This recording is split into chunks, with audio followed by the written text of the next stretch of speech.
Die Bergwiese von Anton Uth und seinem Sohn Martin in Oberstdorf.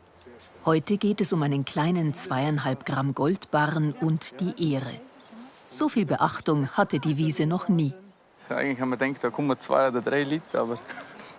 Das so viel kommen wir dem nicht gemeint. Und, seid ihr ein bisschen aufgeregt, oder? Ja, das ist halt nicht normal. Die Sterndolde. Genau. Super. Stimmt. Das ist total spannend. Genau. Das ist wirklich spannend. Absolut faszinierender Anblick hier. Die Jury, Fachleute aus Naturschutz und Landwirtschaft, zeigt sich begeistert. Ich bin Bäuerin und komme aus dem nördlichen Landkreis.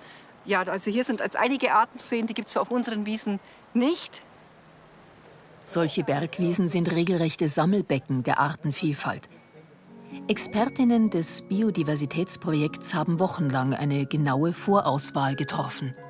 Wir haben insgesamt 123 Arten hier gefunden. Das ist schon Wahnsinn. Und davon sind 15 rote-Liste-Arten mit dabei, also Arten, die einfach nicht mehr häufig sind. Also gerade was naturschutzfachlich wertvolle Bereiche angeht, sind wir da bei 100%. Neben der Ökologie wird auch die Art der landwirtschaftlichen Nutzung beurteilt. So eine Fläche zu bewirtschaften macht eine Wahnsinnsarbeit. Also das ist einiges Handarbeit und was man mit den Maschinen machen kann, das muss man wirklich können. Also ich bin zwar Raubäuerin und ich fahre daheim auch alle Maschinen, aber das würde ich mir im Leben nie trauen, an diese Hänge hinzufahren. Also Hut ab. Gut, ihr seid es von klein auf gewöhnt, solche Flächen, ich weiß es nicht. Das ist sicherlich extrem schwierig, so eine Fläche zu bewirtschaften. Nur weil hier erst nach der Blüte gemäht und das Heu verfüttert wird, kann sich diese Pflanzenvielfalt überhaupt entwickeln. Gut war's. Hat mich schon gefreut. Also so viel Zuspruch, muss ich echt sagen, ist man jetzt schon stolz drauf. Welche Chancen rechnet es euch aus? Ja, gute. Also hoffe ich einmal. Ich weiß nicht, wie musst du? Nein, wenn man irgendwo mitmacht, dann man muss ja alle gewinnen. Wie spielt bei Olympia. Dabei ist ja nicht alles. Es ist ein unglaublicher Run auf diese Wiesenmeisterschaft. Wir haben 72 Flächen, die wir im ersten Jahr jetzt hier beurteilen müssen, bei 50 Akteuren, die sich da beworben haben, in 5 verschiedenen Kategorien. Damit hätten wir nicht gerechnet und das stellt uns auch vor Herausforderungen, weil wir sind eigentlich die ganze Zeit jetzt draußen und müssen es bewerten.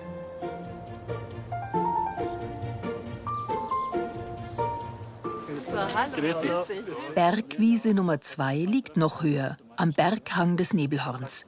Sie ist Spitzenreiter der Vorauswahl mit mehr als 160 Arten, 24 davon auf der roten Liste. Auch im Jurygespräch kann Landwirt David Bergtold mit seiner Tochter Magdalena Punkte machen. Die Fläche wird natürlich nicht gedüngt und nichts, also es ist rein nur, dass es gemäht wird. Genau, und was ich mache mit der Fläche, also mir bietet jetzt auf der Alpe und oder Holmen, haben wir noch Ferienwohnungen, bieten wir das als Heusäckle an. Und der größere Teil nehme ich natürlich fürs Vieh. Wir haben da drinnen die 2 Schinder, da schieben wir es nicht. Wirtschaftlich lohnt sich diese Arbeit nach alter Familiensitte kaum.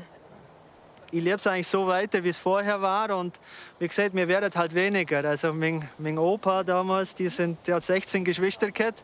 Da waren natürlich die mehr da, wo da geholfen haben. Bei uns ist die Kinderzahl jetzt ein bisschen rückläufig. Aber trotzdem, natürlich sind alle da dabei. Super, was machst du da? Also meistens tue ich Riechen oder Gabeln. Das kommt eigentlich immer drauf an. Du schwitzt ganz schön dabei wahrscheinlich. Aber macht doch Spaß. Ist normal. Durch die traditionelle naturnahe Bewirtschaftung erhalten sich ökologische Paradiese. Das Brandknabenkraut, eine seltene Orchideenart. Dieses Ochsenauge hat einen Scheckenfalter angezogen. Wird schwierig. Eben, die Latten hängen alle hoch. Ja. Tolle Flächen, wahnsinnig viele Arten. Hier kommen natürlich Arten dazu, die so vom Nebelhorn noch mit runter wandern, wie das Brillenschötchen. Das ist auch was dann öfter in den Felsregionen vorkommt, jetzt so im Vergleich zur letzten Fläche.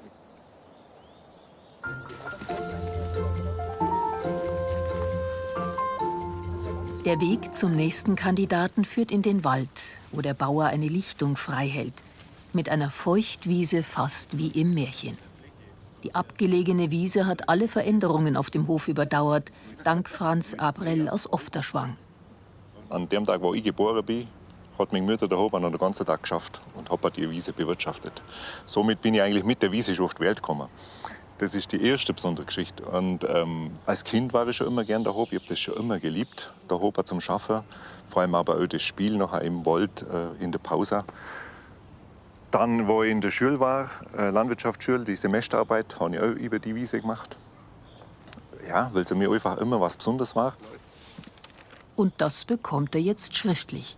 Die Biologinnen haben zur Hochblüte viel mehr Arten entdeckt, als er je gedacht hätte. Was ich gezählt habe, vor 25 Jahren oder 30 fast, da bin ich halt auf 60 Arten gekommen. Ich bin natürlich halt kein Biologe gewesen, der alle Arten kennt, aber hat zwar eine Hilfe dabei gehabt, aber wir sind halt auf 60 gekommen. Und ich hätte jetzt gedacht, ja, es sind schon mehr, wäre halt für, was weiß ich, 70, 80 gewesen. Aber dass es 135 oder so etwas sind, mit dem habe ich wirklich nicht gerechnet. Da habe ich ja bloß die Hälfte gesehen. Keine Wiese gleich der anderen. Und Nummer 4 hat eine besondere Spezialität, die Arnika.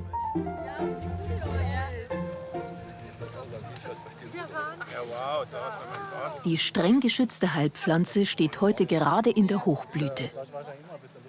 Ja, also eine Wiese mit so viel Arnika, die zudem eben auch die anderen ganz typischen Arten hat, wie hier die bärtige Glockenblume, Borstgras, blütenreich ohne Ende, ist wirklich auch ein totales Highlight.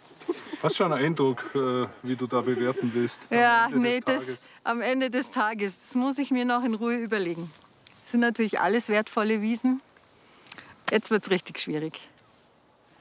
Zwischendurch hat man ja schon fast gehofft, dass es nicht so toll rüberkommt, aber es kommt so toll rüber.